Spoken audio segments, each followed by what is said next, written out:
Hey guys, welcome back to my channel. Gautham Krishna. Morning fresh అయిపోయి అలా breakfast తింటూ night and IPL highlights అయితే చూస్తున్నా. అండ్ మీరు కూడా ఐపీఎల్ చూస్తే మాత్రం కామెంట్ చేయండి ఛాంపియన్స్ ఎవరు అవుతారో. ఇంకా ఈ పొట్టి హిందీ సబ్స్క్రైబర్స్ అయితే మార్నింగ్ మమ్మీతో టెంపుల్ కి వెళ్ళి వస్తారు. ఏ గుడికి వెళ్ళావు? ఏ గుడికి వెళ్ళావు? ఏ గుడికి?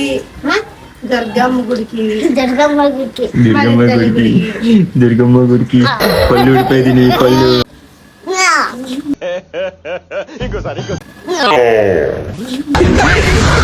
అండ్ ఈ రోజు అయితే mother's day. My biggest support in my life my mom. Happy mother's day మా. ఇంకా అలా సన్ స్క్రీన్ రాసుకొని అలా ఎండకు మొహం చూపిద్దామని చెప్పి బయటకు వచ్చా. ఇంకా 250 తీసుకొని ఇప్పుడు గ్రౌండ్ కి అయితే వెళ్తున్నా. ఇంత ఎండలో కూడా గ్రౌండ్ లో కర్రబలు ఆడేస్తున్నారు చూడండి. నాకు తెలుసు అదే గ్రౌండ్ కి వచ్చాను. ఎంత ఎండ ఉన్నా ఎండ వాన తుఫాన్ వచ్చినా గ్రౌండ్ నుంచి అయితే వెళ్ళరు సమ్మర్ హాలిడేస్ లో. ఎందుకంటే మేము కూడా సమ్మర్ హాలిడేస్ వస్తే చాలా గ్రౌండ్ లోనే ఉండేవారు. ఇప్పుడంటే మొబైల్స్ వచ్చి ఫ్రీ ఫైర్ పబ్జి గేమ్స్ వచ్చేసి అంతే తప్ప అప్పుడు గ్రౌండే. ఇంకా గ్రౌండ్ లో ఉండి ఇంక ఇంటికి వచ్చి ఏసీ వేసుకొని పడుకొని పోయా. Good evening guys. ఇంక ఈవినింగ్ వెళ్ళిపోయా, ఫేస్ వాష్ చేసుకొని రెడీ అయిపోయి బయటకు వచ్చి షూ వేసుకున్నా. తెలుసు కదా సండే అంటే చాలా ఇంకా క్రికెట్. ఈవినింగ్ పక్క క్రికెట్ ఆడాలి. ఇంకా గ్రౌండ్ దగ్గరికి అయితే వస్తాం. గ్రౌండ్ లో ఆటో అడ్డుకుందంటే మా ఫ్రెండ్స్ తీసేస్తున్నారు. నేనుగా చెప్పాలంటే మా ఫ్రెండ్స్ లో గొప్పతనం ఉంది గాయస్. ఏంటంటే నాకు ఏ పని చెప్పరు, ఎందుకంటే నేను చేయనని వాళ్ళకి తెలుసు. ఇంకా అలా నైట్ ఫెల్ అయిన వరకు ఆడుకున్నాం క్రికెట్. ఇప్పుడైతే ఇంటికి వెళ్ళిపోతాం. So don't forget to subscribe. Until then bye bye, see you next vlog.